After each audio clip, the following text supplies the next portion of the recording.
the gift, and I mean that quite precisely, the grace at this time upon the planet is opening your attention and your heart to what is pouring in and rushing all of these shadows, these places of deep unconsciousness to the surface. The gift of that is why you're here. You know, we think we may come for a nice, bank account and a good relationship and a sweet home and nice kids, and of course, that's part of the dream. But really why we've come is to recognize who we are. That's really why we incarnate. And to find resolution in what we have brought in to be healed, to be made conscious. That's really why we're here.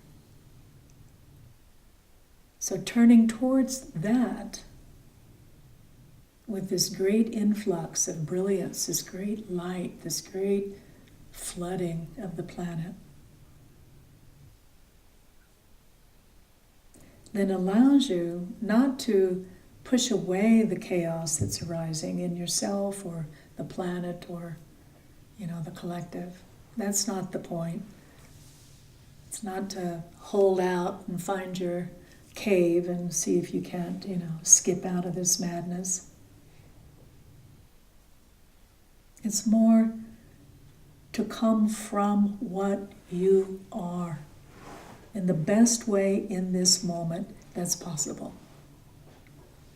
That's the commitment. That's the love. It's love. To know that, to come from that. And when you're not, the humility and the self-honesty to see, not out of judgment that something is wrong, but the actuality to actually make it conscious. Not speaking some way and then living somewhere in some other way. That causes great stress in the system. Especially the heart. Great stress on the heart. Because it sees. It sees what actually is.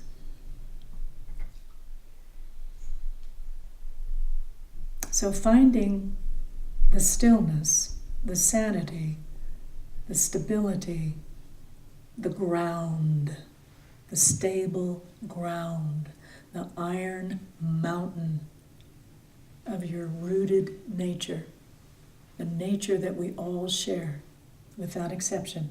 There is no exception. And then meet what is, what's arising, what's revealing itself, what's liberating itself. We're watching the news and there's all of this sort of, Harvey Weinstein, and we're all acting, kind of shocked. I mean, the casting couch has been around forever. It's just the way it's always been. It's just now right in front of our face. It's a good thing. It's bringing the unconscious to the conscious. We're witnessing it. But the grace that I'm speaking of is a great, great acceleration. Since I've been a child, my focus, my interest, my real direction has always been what I used to call union with God. And then I realized it's union with what is, self. And that looking, and I've talked probably in the last 30 years, thousands of people, and I'm not exaggerating. I've been talking to people for over 30 years from all over the world, but especially in the United States. I have never seen such an acceleration, ever. You just sort of turn your attention and voila, there you are. All over, spontaneous awakenings happening everywhere. And I'm not talking about just California and, Colorado, Boulder, or something like that. All over. All over. It's almost like if there's just enough of a transparency within that body-mind structure, something just ignites it. And sometimes it can be totally spontaneous. Other times, there's a kind of, as a Zen teacher says, making yourself accident prone. You're in a retreat, or you're in meditation, or you're doing certain practices that orient yourself to this grace, this brilliance. So I encourage to say yes, to open your heart and your being, and to set aside just for a little while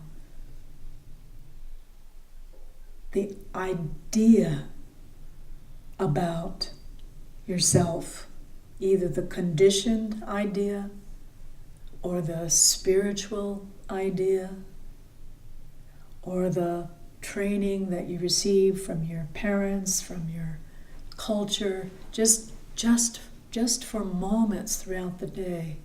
What would it be like if you were free, really free from all of that?